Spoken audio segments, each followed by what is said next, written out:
तो हेलो मेरे टीपू सुल्तान, हेलो मेरे प्यारे विद्यार्थी जी, नमस्कार। कैसे हैं आप लोग? मैं उम्मीद करता हूँ आप लोग बहुत ही अच्छे होंगे और आप लोगों की पढ़ाई बहुत ही अच्छे तरीके से चल रही होगी। तो आज के इस क्लास में हम लगभग में 40 से 45 ऑब्जेक्टिव क्वेश्चन देखने वाले हैं, जो कि एसएसटी का है और जो कि वेरी इंपॉर्टेंट है, ठीक है, आपके बोर्ड एग्जाम के दृष्टिकोण से। तो आप लोग हमारे साथ जल्द से जल्द जुड़ जाइए और फिर हम अपने क्लास को क्या करते हैं, तो फिर हम अपने क्लास को आगे की ओर ले जाते हैं, ठीक है। तो चलिए, हमारा पहला नंबर क्वेश्चन है, जो कि संघ सरकार की विशेषता है। तो संघ राज्य की क्या विशेषता नहीं है? तो संघ राज्य की विशेषता क्या नहीं है? लिखित संविधान, शक्तियों का विभाजन, इकहरी शासन व्यवस्था, सर्वोच्च न्यायपालिका। तो संघ राज्य की जो विशेषता नहीं है, उसका राइट आंसर होगा ऑप्शन नंबर सी, इकहरी शासन व्यवस्था। क्या जी? इकहरी शासन व्यवस्था जो है संघ राज्य की क्या नहीं है? विशेषता नहीं है। चलिए, अब हम नेक्स्ट क्वेश्चन देखते हैं। नेक्स्ट हमारा दूसरा नंबर क्वेश्चन कहता है, दूसरा नंबर हमारा क्वेश्चन कह रहा है, एक मिनट आप लोग रुकिएगा। हाँ, दूसरा नंबर क्वेश्चन आपका कह रहा है, जो कि संघ, सॉरी, हाँ, संघ सरकार का उदाहरण नहीं है। सॉरी, संघ सरकार का उदाहरण, तो संघ सरकार का उदाहरण क्या है? अमेरिका, चीन, ब्रिटेन, या तो इनमें से कोई नहीं। तो संघ सरकार का जो उदाहरण है वो क्या हो जाएगा? वो अमेरिका क्या है? संघ सरकार का। अमेरिका जो है जी, अमेरिका वो क्या चीज़ का उदाहरण? तो अमेरिका संघ सरकार का उदाहरण है, ठीक है। अब चलिए नेक्स्ट क्वेश्चन हम लोग देखते हैं। हमारा कहता है, नेक्स्ट क्वेश्चन हमारा क्या कहता है, आप लोग देखिए, हमारे साथ अच्छी तरीके से जुड़े रहिए, ठीक है। नेक्स्ट क्वेश्चन आपका कह रहा है, जो कि बिहार, बिहार में संपूर्ण क्रांति का नेतृत्व निम्न में से किसने किया? तो बिहार में संपूर्ण क्रांति का नेतृत्व किसने किया? मोरारजी देसाई ने, नीतीश कुमार ने, इंदिरा गांधी ने, या जयप्रकाश नारायण जी ने? तो आपको पता होगा, बिहार में जो संपूर्ण क्रांति का नेतृत्व किया था वो किया था किसने? जेपीएन। जेपीएन का मतलब होता है जयप्रकाश नारायण। क्या जी? जयप्रकाश नारायण। तो संपूर्ण क्रांति का नेतृत्व किसने किया? तो आपको पता होगा, संपूर्ण क्रांति का जो नेतृत्व किया वो किसने किया? तो संपूर्ण क्रांति का जो नेतृत्व किया वो जयप्रकाश नारायण ने किया। किसने किया? संपूर्ण क्रांति का नेतृत्व जयप्रकाश नारायण ने। चलिए, अब हमारा नेक्स्ट क्वेश्चन क्या कहता है, आगे की ओर हम लोग देखते हैं। कहता है, आपका नेक्स्ट क्वेश्चन कह रहा है, जो कि लोकतांत्रिक व्यवस्थाओं ने निम्नलिखित में किन मुद्दे पर सफलता पाई है? यानी लोकतांत्रिक व्यवस्था जो है, ये 4 गो ऑप्शन दिया हुआ है और इसमें से कौन सी मुद्दे पर सफलता पाई है? क्या राजनीतिक असमानता को समाप्त कर दिया है, लोगों के बीच टकराव को समाप्त कर दिया है, बहुमत समूह और अल्प समूह के साथ एक जैसा व्यवहार करता है, समाज की आखिरी पंक्ति में खड़े लोगों के बीच आर्थिक पैमाना कम कर दिया? ये भी तो नहीं होगा। इसका राइट आंसर होगा, जो कि बहुमत समूह और अल्प समूह के बीच कैसा व्यवहार करता है जी? तो एक जैसा व्यवहार करता है। अब हमारा नेक्स्ट क्वेश्चन कहता है, जो कि सुदूर संवेदी, क्या कह रहा है? सुदूर संवेदी उपग्रह, उपग्रह रिमोट मैसिंग उपग्रह का प्रयोग किस लिए किया जाता है? आपको पता होगा क्या? दूर संचार के लिए, संसाधनों की खोज के लिए, मौसम विज्ञान के लिए, दूरदर्शन के लिए? इसका राइट आंसर होगा ऑप्शन नंबर सी, संसाधनों की, संसाधनों की क्या चीज के लिए? तो संसाधनों की खोज के लिए, ठीक है। संसाधनों की, एक मिनट, संसाधनों की क्या करने के लिए? संसाधनों की खोज के लिए, ठीक है।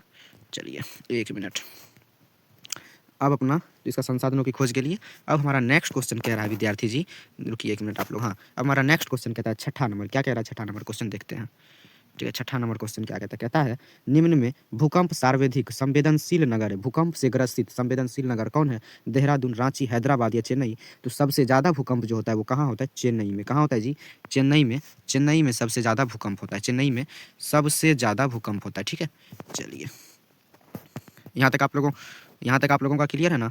यहाँ तक क्लियर है आप लोग? बताइएगा हमें। यहाँ तक अगर आप लोगों का क्लियर है तो फिर हम आगे देखते हैं, ठीक है। नेक्स्ट क्या कह रहा है? नेक्स्ट आपका कहता है, सातवां नंबर, निम्न में किसे पिछड़ा राज्य कहा जाता है? पिछड़ा राज्य किसे कहा जाता है? क्या पंजाब को, केरल को, बिहार को, दिल्ली को? तो पिछड़ा राज्य जो है किसे कहा जाता है जी?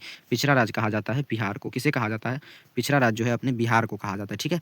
पिछड़ा राज्य बिहार को। अब सातवां नंबर क्वेश्चन कहता है, देखिए सातवां नंबर क्वेश्चन क्या कह रहा है? सातवां नंबर क्वेश्चन कहता है, जो कि निम्न में से किसे पिछड़ा राज्य? तो पिछड़ा राज्य बिहार को कहा जाता है, ठीक है। आठवां नंबर क्वेश्चन क्या कहता है? भारत में वित्तीय वर्ष, वर्ष किसे कहा जाता है? भारत में जो वित्तीय वर्ष होता है वो क्या होता है? तो 1 जनवरी से 31 दिसंबर, 1 जुलाई से 30 जून, या 1 अप्रैल से 31 मार्च, या 1 सितंबर से 31 अगस्त तक। तो आपको पता होगा, भारत में वित्तीय वर्ष जो होता है वो 1 अप्रैल से लेकर के 31 मार्च के बीच होता है। 9 नंबर क्वेश्चन क्या कहता है? काउंट काबूर को विक्टर एमेनुअल ने किस पद पर नियुक्त किया था? तो काउंट काबूर को जो विक्टर एमेनुअल ने नियुक्त किया था वो क्या चीज़ के पद पे? तो वो पीएम के पद पे। क्या चीज़ के पद पे? पीएम बोले तो प्रधानमंत्री के पद पे, ठीक है। अब देखिए, एक मिनट, पीएम के पद पे। 10वां नंबर क्वेश्चन क्या कहता है? रक्त एवं लोह की नीति का अवलंबन किसने किया? मेजनी ने, हिटलर ने, बिस्मार्क ने, या विलियम ने? तो रक्त एवं लोह की नीति का जो अवलंबन किया वो किसने किया? तो रक्त एवं लोह की नीति का अवलंबन बिस्मार्क ने किया था। किसने किया था जी? बिस्मार्क ने। 11 नंबर है, साम्यवादी शासन का पहला प्रयोग कहाँ हुआ था? तो साम्यवादी शासन का जो पहला प्रयोग हुआ था वो कहाँ हुआ था? वो रूस में हुआ था, ठीक है। 12 नंबर क्वेश्चन कहता है, बोल्शेविक क्रांति कब हुई? तो बोल्शेविक क्रांति जो है नवंबर 1917 में। अब 12 नंबर कहता है, कांटी तापीय विद्युत परियोजना किस जिला में स्थापित है? तो कांटी तापीय विद्युत परियोजना जो किस जिला में स्थापित है? पूर्णिया, सिवान, मुजफ्फरपुर या पूर्वी चंपारण में? तो कांटी तापीय विद्युत परियोजना जो वो कहाँ है? वो मुजफ्फरपुर में है। कहाँ है जी? मुजफ्फरपुर में। कांटी तापीय विद्युत परियोजना मुजफ्फरपुर में है, ठीक है। अब कहता है 14 नंबर क्वेश्चन क्या, रेलवे वर्कशॉप कहाँ स्थित है? जमालपुर, भागलपुर, मुंगेर, पटना। तो रेलवे वर्कशॉप जो है वो जमालपुर में है। 15 नंबर क्वेश्चन कहता है आपका सुनामी का प्रमुख कारण है क्या? समुद्र में भूकंप, मैदानी क्षेत्र में भूकंप, पर्वत पर भूकंप या इनमें से कोई नहीं। तो सुनामी जो होता है वो कहाँ होता है? वो समुद्र में होता है। क्या होता है जी? समुद्र में। कहता है सुखाड़। सुखाड़ क्या है? तो सुखाड़ एक क्या है? तो सुखाड़ एक प्राकृतिक आपदा है जो कि प्रकृति के द्वारा आता है। ठीक है, 1 मिनट। अब यहाँ पे नेक्स्ट क्वेश्चन है जो कि पंजाब में भूमि निम्नीकरण, पंजाब में भूमि निम्नीकरण का मुख्य कारण है क्या? पंजाब में भूमि निम्नीकरण का मुख्य कारण जो है वो क्या है? तो अधिक सिंचाई के कारण जो है भूमि का क्या हो रहा है? भूमि का क्षरण हो रहा है। अब कहता है 18 नंबर क्वेश्चन, मानव शरीर में जल की मात्रा, तो मानव शरीर में जल की मात्रा 65% होता है। कितना? 19 नंबर क्वेश्चन, निम्न जीवों में केवल भारत में पाया जाता है। भारत में कौन पाया जाता है? भारत में डॉल्फिन जो है सिर्फ और सिर्फ भारत में ही पाया जाता है। ठीक है, डॉल्फिन सिर्फ और सिर्फ जी भारत में ही पाया जाता है। ठीक है, कहाँ पाया जाता है? भारत में। अब कहता है सीमेंट उद्योग का प्रमुख कच्चा माल है, तो सीमेंट उद्योग का प्रमुख कच्चा माल जो है वो क्या है? वो है चूना पत्थर। ठीक है, अब अपना नेक्स्ट क्वेश्चन देखिए क्या कहते हैं। 1 मिनट, नेक्स्ट क्वेश्चन क्या कहता है देखिए, 1 मिनट। ठीक है, यहाँ तक। अब कहता है जो कि द्वितीय महायुद्ध के बाद यूरोप में कौन सी संस्था का उदय आर्थिक दुष्प्रभाव को समाप्त करने के लिए हुआ? तो कौन सा? तो वो जो हुआ वो यूरोपीय संघ का निर्माण हुआ। ठीक है, द्वितीय विश्व युद्ध के बाद यूरोपीय संघ का स्थापना हुआ। कहता है 22 नंबर क्वेश्चन, जो कि किसने कहा मुद्रण ईश्वर की दी हुई महानतम देन है, सबसे बड़ा तोहफा? तो ये किसने कहा? तो ये कहा मार्टिन लूथर जी ने। किसने कहा जी? ये जो कहा ये किसने कहा? ये कहा मार्टिन लूथर ने। किसने कहा? ये मार्टिन लूथर ने कहा। कहता है भारत में मतदाता होने की न्यूनतम आयु, तो भारत में मतदाता होने की जो न्यूनतम आयु है वो 18 वर्ष है। क्या है? 18 वर्ष। ठीक है, 24 नंबर क्वेश्चन कहता है भारत में किस प्रकार की शासन प्रणाली है? तो भारत जो है भारत में एक तरह से मिश्रित है, तो इसमें हो जाएगा संघीय एवं संसदीय। कैसा शासन प्रणाली है जी? तो संघीय एवं संसदीय शासन प्रणाली है। विद्यार्थी जी हम आगे बढ़ते हैं, आगे की ओर है आप लोगों का भूस्खलन है। भूस्खलन क्या? तो भूस्खलन जो है एक प्राकृतिक आपदा है। क्या है? प्राकृतिक आपदा। 26 नंबर क्वेश्चन कहता है महासागर तल के कंपन का परिणाम है, तो महासागर तल के जो कंपन का परिणाम है वो क्या है? तो महासागर तल के कंपन का परिणाम जो है वो क्या है जी? तो वो क्या है? तो वो जो है वो क्या है? हिमस्खलन। हिमस्खलन। ठीक है, पृथ्वी की सतह पर सर्वप्रथम पहुंचने वाली भूकंप तरंग जो है वो हो जाएगा एस तरंग। क्या है? एस तरंग है। ठीक है, अब नेक्स्ट क्वेश्चन देखते हैं। हमारा नेक्स्ट क्वेश्चन है जो कि देखिए क्या है। कहता है सुनामी, सुनामी का संबंध है, तो सुनामी का संबंध किससे है? स्थल से, समुद्र से, आसमान से, इनमें से कोई नहीं। तो सुनामी का जो संबंध है वो क्या चीज़ से है? वो है समुद्र से। क्या चीज़ से जी? वो समुद्र से। 29 नंबर क्वेश्चन कहता है निम्न में से कौन सी एक बात लोकतांत्रिक व्यवस्थाओं के अनुरूप नहीं है? क्या कानून के समक्ष समानता, स्वतंत्र एवं निष्पक्ष चुनाव, उत्तरदायी शासन व्यवस्था, बहुसंख्यकों का शासन? तो इसका राइट आंसर होगा क्या? जो कि बहुसंख्यकों का शासन। ठीक है, अनुरूप नहीं है। अब 30वां नंबर क्वेश्चन कहता है लोकतंत्र की सफलता निर्भर करती है नागरिकों की उदासीनता पर, नागरिकों की गैर कानूनी कार्रवाई पर, नागरिकों की विवेकपूर्ण सहभागिता पर, नागरिकों द्वारा अपनी जाति के हितों की रक्षा पर। तो इसका राइट आंसर होगा नागरिकों की विवेकपूर्ण सहभागिता पर क्या लोकतंत्र की सफलता निर्भर करता है। कहता है क्षेत्रवाद की भावना का एक कुपरिणाम है, तो क्षेत्रवाद की जो भावना का एक कुपरिणाम है, क्षेत्रवाद की भावना का एक कुपरिणाम है वो क्या हो जाएगा?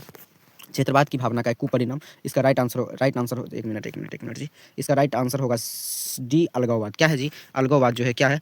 अलगाववाद होगा इसका राइट आंसर। ठीक है, चलिए हो गया। 1 मिनट, 1 मिनट आप कहाँ तक हो गया? 31 नंबर क्वेश्चन हुआ है? नहीं हो गया ना 31 नंबर। अब देखिए अब क्या कहता है। अब कहता है कोयला है, तो कोयला क्या है? अनवीकरणीय, नवीकरणीय संसाधन, जैव संसाधन या इनमें से कोई नहीं। तो कोयला जो है कोयला यानी इसे अगर ये एक बार पूरा समाप्त हो जाए, एक बार पूरा समाप्त हो जाए, इसे हम दोबारा प्राप्त क्या कर सकते हैं? नहीं कर सकते हैं। तो कोयला जो एक तरह से क्या है? तो कोयला एक तरह से नवीकरणीय क्या है? कोयला अनवीकरणीय संसाधन। क्या है जी? अनवीकरणीय संसाधन। तो 32 का राइट आंसर हो जाएगा एक कोयला एक अनवीकरणीय संसाधन है। ठीक है, चलिए 33 नंबर क्वेश्चन क्या कहता है उपभोक्ता अधिकार दिवस कब मनाया जाता है? 17 मार्च को, 15 मार्च को, 19 अप्रैल को, 22 अप्रैल को। तो उपभोक्ता अधिकार दिवस जो मनाया जाता है वो कब मनाया जाता है? तो उपभोक्ता अधिकार दिवस 15 मार्च को। कब? 15 मार्च को। ठीक है, वैश्वीकरण के मुख्य कितने अंग हैं? तो वैश्वीकरण के 5 अंग है। कितने अंग है जी?